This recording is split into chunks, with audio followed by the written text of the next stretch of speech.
Lawmakers are trying to provide solutions to help with the ongoing crisis. A proposed Bayanihan 3 bill filed in the Senate on Monday seeks to grant the President emergency powers to stabilize supply and curb rising fuel prices. The measure would allow the government to temporarily intervene in the oil industry, including managing supply, implementing price controls, and ensuring adequate fuel allocations during the emergency period. It also includes fiscal relief, such as suspending or reducing excise taxes and value-added tax on petroleum products.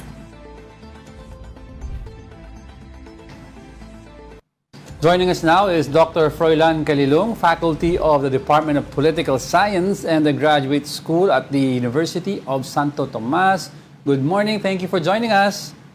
Hi. Yes, good morning, Jago. Good morning, Angela, and good morning to your televiewers as well. Thank you for having me again. Thank you, Prof. Several interventions from the government are in place to try to curb the speeding up of the inflation. No? But do you think these approaches are enough to lessen the impacts ground level? Actually, I think what we can say is that it's better to have this than to have nothing at all. Although we could have prepared for this a lot better. Again, the government is taking more on a reactive stance rather than being proactive dito sa issue na to. No? Pero I think what is important here is that nailalatag at nagagawa pa rin naman yung mga hakbang na kinakailangan natin for this to navigate through this crisis. But do you think, kasi you're right, no? A lot of people are saying more on reactive ang ginagawa natin. But do you think we have already the mechanisms in place in the long term to ensure that if this draws out for a long time, Doc, hindi tayo maapektuhan? O nawala ata si Doc na? Oo. Doc is there. Go ahead, Doc. Go ahead. Yeah. I think what is imperative here is primarily malaman natin kung ano ba talaga on the ground, ano ba talaga yung unang mga kinakailangan. We need to stick to the basics, and right now since we're actually experiencing fuel shortage, the spikes will be felt much more in the coming days. I think kailangan yung long-term preparation talaga nandoon. Dapat yung buffer natin dito, we're not only looking at maybe around 6 months. I think we need to lengthen that even further para talaga makusyon yung effect. And I think itong Bayanihan 3, I think would be a good measure to that.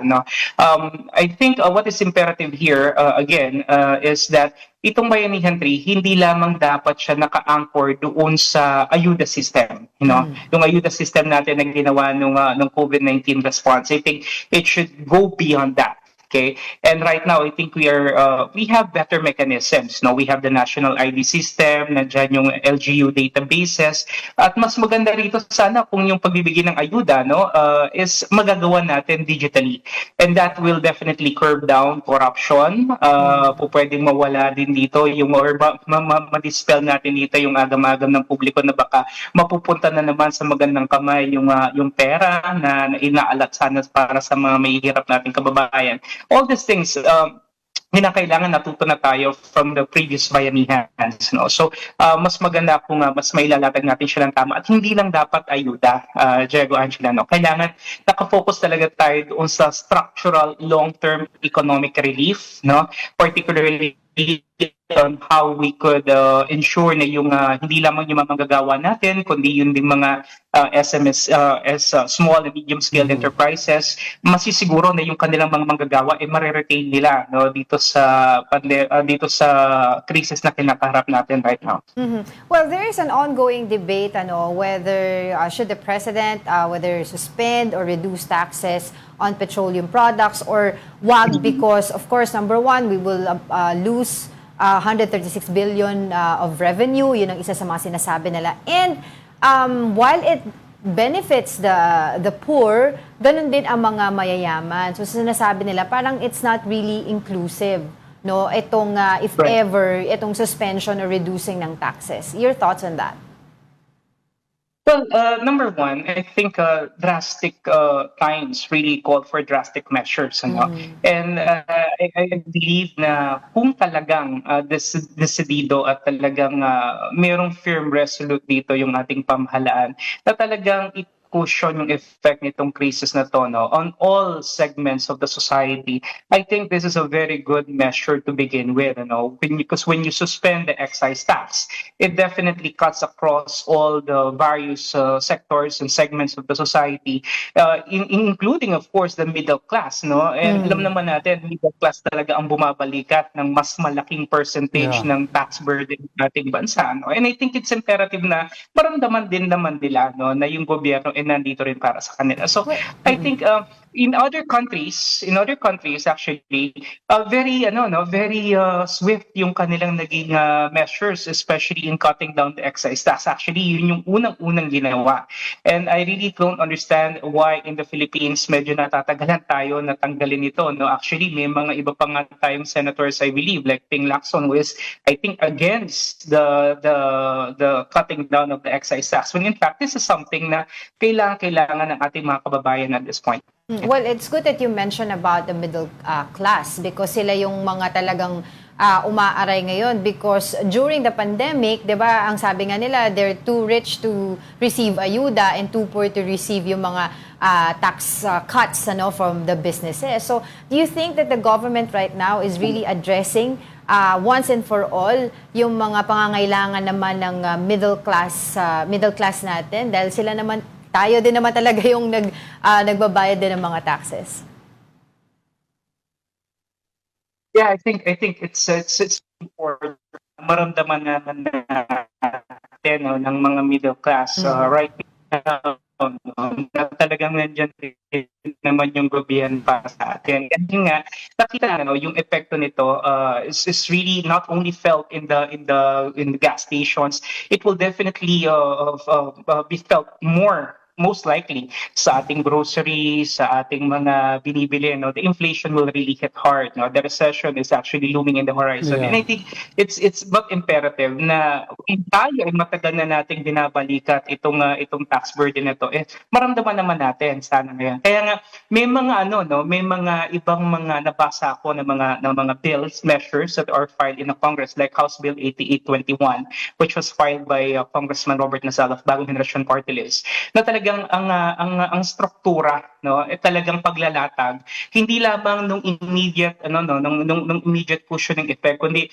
long-term strategic planning at relief yung kinakailangan natin. Actually ang title ng bill is parang National Emergency Energy Relief and Protection Act. So very very all encompassing at saka malaki talaga yung kanyang saklaw. At the same time hindi lang siya talaga purely reactive, na anytime na meron tayong crisis na ganito, may mga trigger measures elements na, or trigger factors, talagang pwede na natin siyang gamitin.